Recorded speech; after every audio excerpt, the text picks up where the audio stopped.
Bonjour à tous, on se retrouve pour un tutoriel sur la critique photographique. Sur les sites, les forums ou les groupes de passionnés de photographie, on parle souvent dans les commentaires de critique photo. Dans l'esprit de beaucoup de personnes, le mot critique est souvent associé à commentaires négatifs. Très souvent d'ailleurs, pour atténuer l'impact négatif, on parle souvent de critique positive.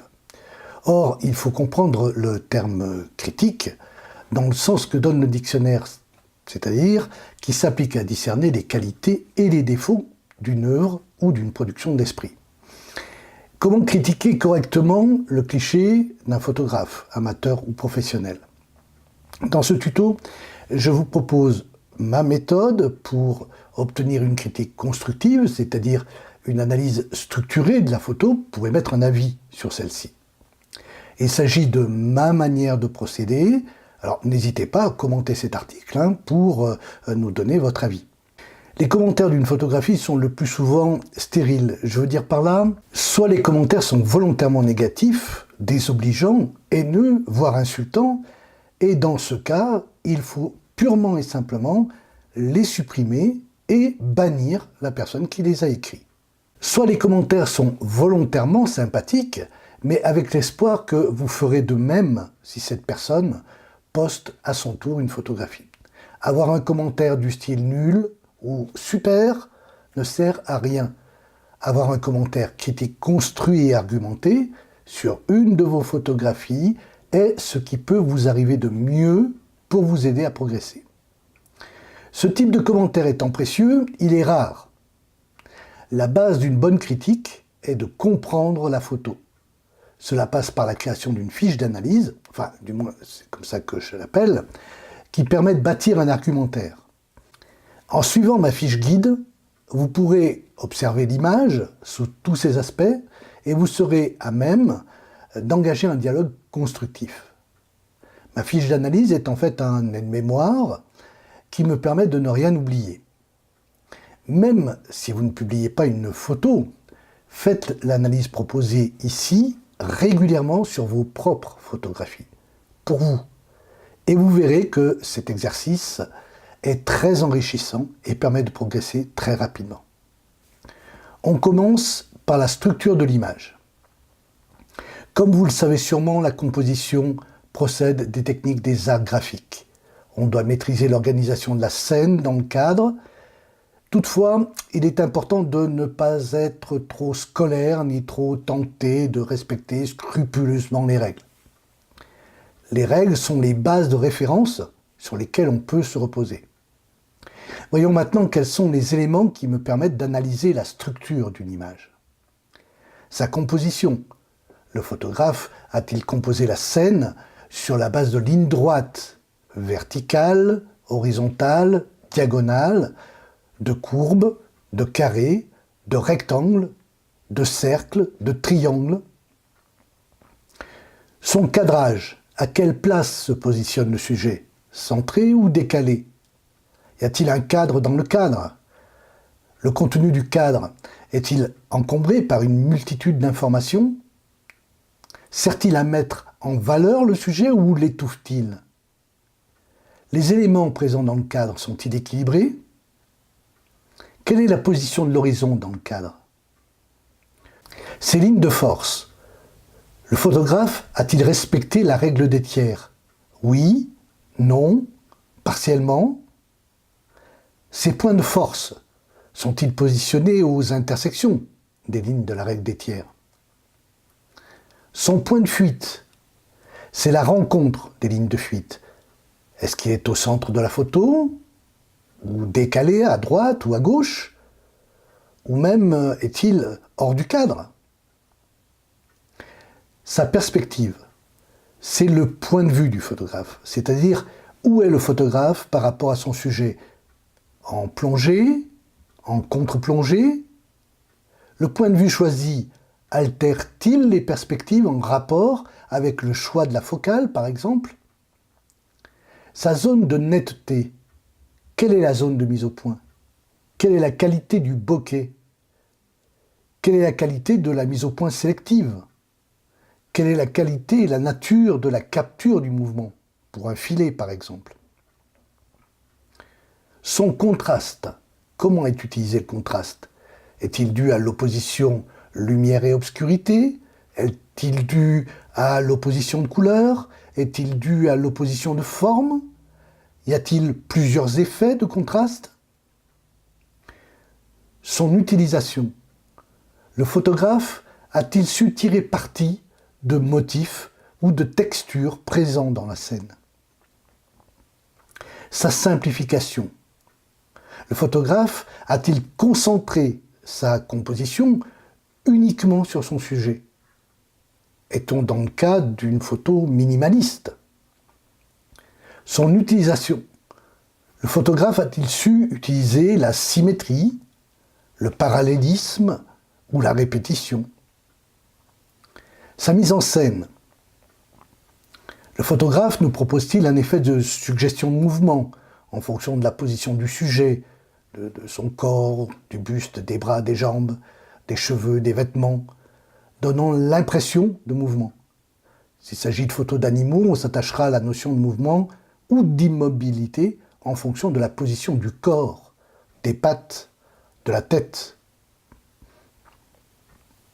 Les couleurs. La manière dont on évalue, dont on ressent ou dont on apprécie la couleur est très subjective. Il faut ajouter à nos goûts personnels les ressentis liés à notre culture, à notre expérience, auxquels il faut ajouter les effets liés à nos émotions. On s'attachera à comprendre son traitement. La photo est-elle en couleur, en noir et blanc, monochromatique, en bichromie? Sa température. La photo présente-t-elle des couleurs, des tonalités chaudes, orangées, ou des couleurs ou tonalités froides, plutôt bleutées? Implicitement, on traduit ici le choix technique de la balance des blancs. Son intensité. La puissance de la couleur ou des couleurs de la photo devient-elle le sujet de la photo? Son unicité. La photo présente-t-elle une dominante de couleur unique? Son harmonie.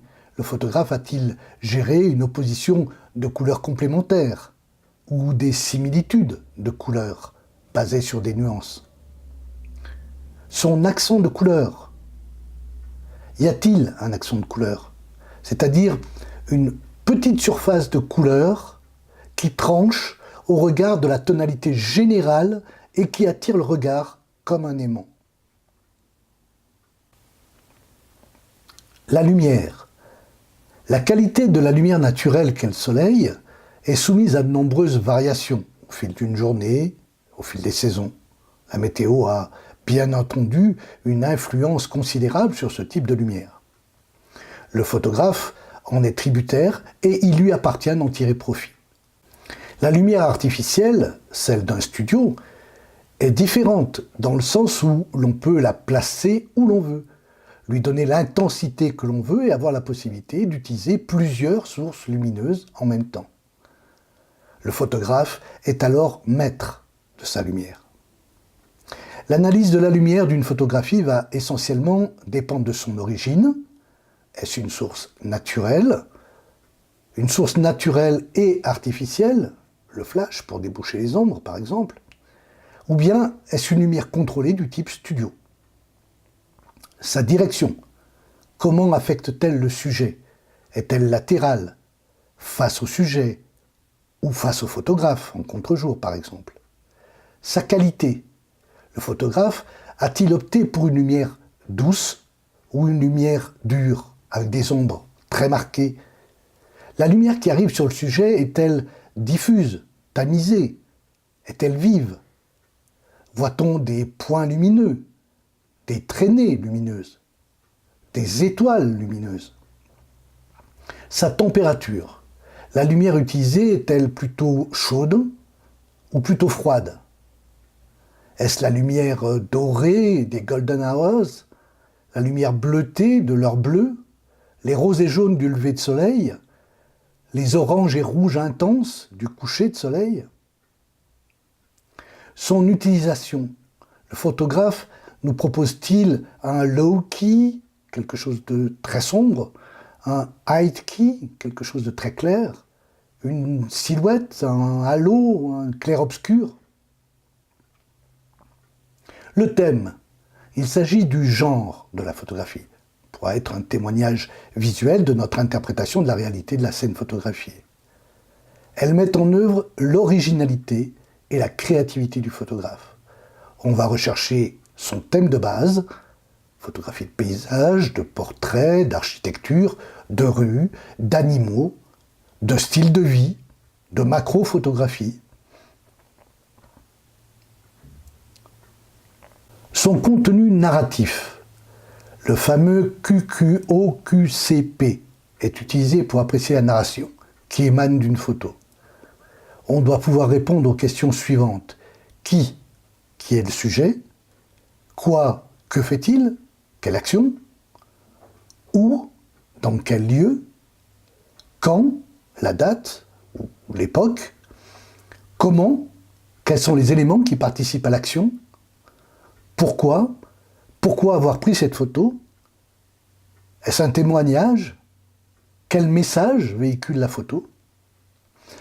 Son originalité, qu'est-ce qui fait que cette photo est unique?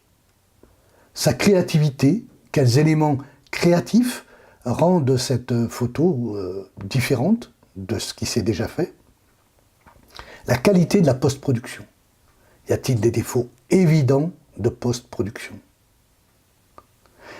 L'utilisation de l'affiche nous permet de comprendre ou de décrypter l'intention du photographe. Mais c'est lui qui a pris la photo. C'est lui qui a voulu ce cadrage, cette lumière. C'est lui qui sait. Les réponses qu'il va faire aux commentaires vont peut-être nous amener à une lecture différente de ce qu'on avait imaginé.